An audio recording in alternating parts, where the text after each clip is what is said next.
চাহিদা শুধু এক মুঠো ভাত। ৮০ বছর বয়সে সব হারানো বানেসার জীবনে এখন সঙ্গী শুধু নিঃসঙ্গতা, অভাব, দীর্ঘশ্বাস আর ক্ষুধা।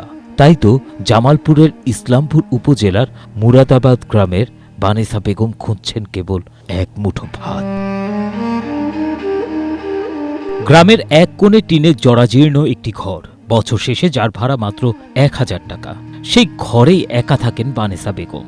৪০ বছর আগে ভেঙে যায় এই দুঃখিনীর সংসার। তারপর একে একে হারিয়েছেন বাবা মা, ভাই বোন, সব আপনজনকে। বয়স বাড়ার সঙ্গে সঙ্গে কমেছে চলার শক্তি, বেড়েছে অভাবের বোঝা। নতুন লিলি সিরাম শ্যাম্পু এখন শুধু শাইন না, দ্বিগুণ হেলদি সুপার শাইন।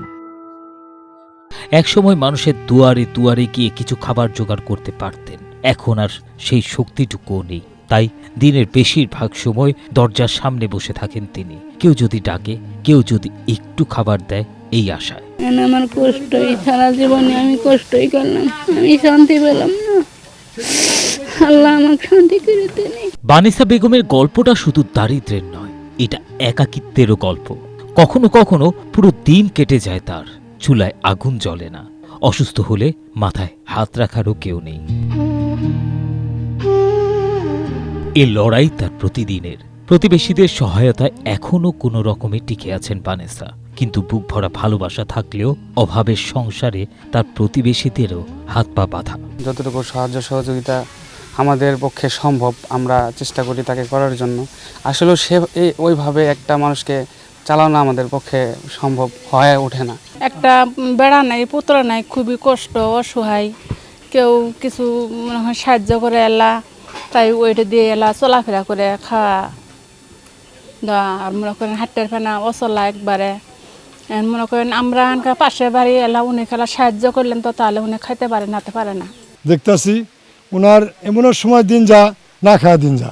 প্রতিবন্ধী ভাতার সামান্য সহায়তাই বানেসার একমাত্র সরকারি ভরসা। কিন্তু বেঁচে থাকার জন্য ভাতার পাশাপাশি তো দরকার একটি নিরাপদ ঘর, একটি শৌচাগার আর ১ ফোঁটা নিরাপদ পানির নিশ্চয়তা।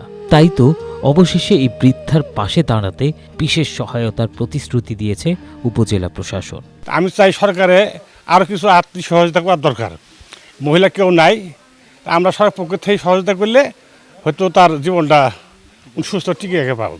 আমরা একটু স্পেশাল ভাবে সাহায্য করার চেষ্টা করি। ধরেন অনেক সময় সরকারের ঘর আসে, আমরা সেই তাদেরকে ঘরের ব্যবস্থা করি, অথবা তার যদি স্বাস্থ্যসম্মত পায়খানা না থাকে সেটার ব্যবস্থা করি, অথবা তার যদি গভীর নলকূপ না থাকে সেটারও ব্যবস্থা করা যেতে পারে। তাকে আমরা খাদ্য সহায়তা প্রদান করতে পারি। আপনারা যদি আমাদেরকে তথ্য দেন, আমরা পরবর্তীতে খোঁজ খবর নিয়ে আমরা ইনশাআল্লাহ তারকে যথাযথ সহায়তা দেওয়ার চেষ্টা করব। বানেসা বেগমের বয়স এখন ৮০-র কোঠায়। জীবনের প্রায় পুরোটা সময় কেটে গেছে অভাবের সঙ্গে যুদ্ধ করে।